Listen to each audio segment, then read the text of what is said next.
Coat मोमन तो बंदे ने गड्डी खसी है जनाब।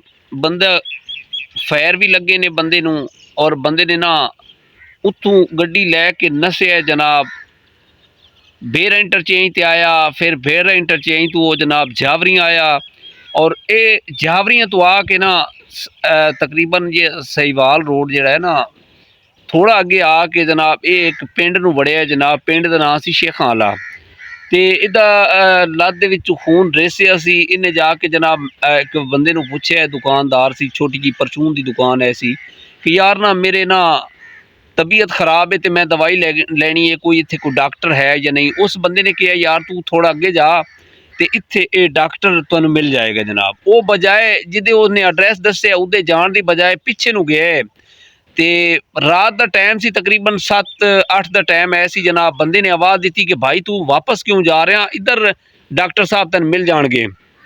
अच्छा वो जनाब थोड़ा और बंदा तेज़ होया ना, तो बंदे नू शक पे है कि यह बंदा जड़ा ना मशकूक है, क्योंकि हालात इस तरह ने हर पिंड दे विच पहरा लग रहा है रात नू, और चोरोकारी बहुत ज़्यादा हो रही है जनाब। बहुत ज़्यादा हो रही सी चोरोकारी। हर बंदा जड़ा ना वो डरे हुए सी। उन्होंने बंदे ने उस बंदे ने ना एक दो बंदे नू होर आवाज़ दी थी। वो बंदा जनाब नस के मदरसे चला गया।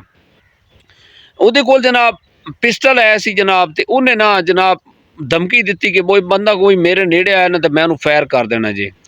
अच्छा उतों जनाब बंदे 15 ते कॉल की है, तो पुलिस का थाना तकरीबन 4 किलोमीटर की दूरी ते ना थाना सदर है सी शाहपुर। अच्छा वो जनाब तकरीबन 10-15 मिनट तक पुलिस आ गई, महल्ला इकट्ठा हो गया। बंदिया ने जनाब उन्होंने आवाज़ दी कि बाहर निकल। जनाब वो पनाह लै ली, उन्हें मदरसे दे विच आड़ लै ली।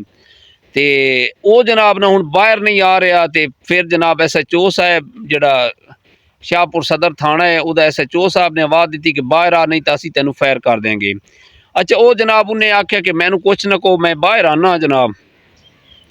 अच्छा वो जनाब बाहर जो आया ना, पहले अपना SHO साहब आख्या कि पहले पिस्टल सुट फिर तू आ। उन्हें अपने हथियार सुटे जनाब। हथियार सुटन तो बाद फिर उन्हें अपनी गिरफ्तारी दी जनाब। अच्छा गिरफ्तारी जो दी ना, तो उदों देखे SHO साहब ने कि उहदी लत्त च फायर लगे हुए सी, ते खून आ रहे सी उहदी लत्त दी जनाब, पैर तो ना खून आ रहे सी। तो SHO साहब जनाब एक दो सट्टियां ने उन्होंने पूछे, पूछताछ हुई है जनाब। उस तो बाद उन्हें सारी स्टोरी सुनाई है। मैं गड्डी खसी कोट मोमिन तू मैं सीधा मोटरवे ते आया, उतों इंटरचेंज टूल प्लाजे तो लत्था इस तरह करके ते मैं अगे मुल्तान रोड ते जाना सी। तो इस तरह करके जनाब वो बंदा फड़िया गया। यह हालात चल रहे हैं, और बंदे बड़े डरे हुए सी कि बंदे ने कहा सी ये डकैत है। सारी कार्रवाई जदों की उदों पता चला कि बंदे ने गड्डी किसी को खस के ये लैके आया सी।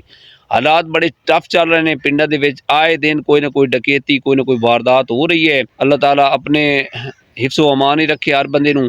और जिस तरह पिछले दिनों के विच एक मुजाहिमत जदों पिंड वालियां ने एक बंदे ने घर दे विच डकैत आए, तो उन्हें मुजाहिमत करन तो बाद उन्हें डकैत ने जनाब फायर खोल दिते, जिस वजह तो अजा भी बंदा जड़ा है ना वो हस्पताल दे विच दाखिल है। जदों भी इस तरह का सीन होए अपनी सेफ्टी नूं मद्देनज़र रखो, एहतियात करो, क्योंकि उन्होंने कोल पिस्टल होंदा है, उन्होंने जरूर अपने दिफा कन फायर लाजमी करना होंदा है। तो कोशिश करनी चाहिए कि या 15 ते कॉल कर दो या अपने आप नूं सेव करो कि जिंदगी जी ना दोबारा बार बार नहीं मिलती। पैसा भी आ जाता है तो उस तो बाद समान भी आ जाता है। तो ये जी जिंदगी है ना दोबारा नहीं आती। इस तरह ना अपने आप नूं सेव रखा करो। तो इस साडे व्लॉग नूं एक तो शेयर करें, लाइक करें, और सानू इजाज़त दो। खुदा हाफिज़।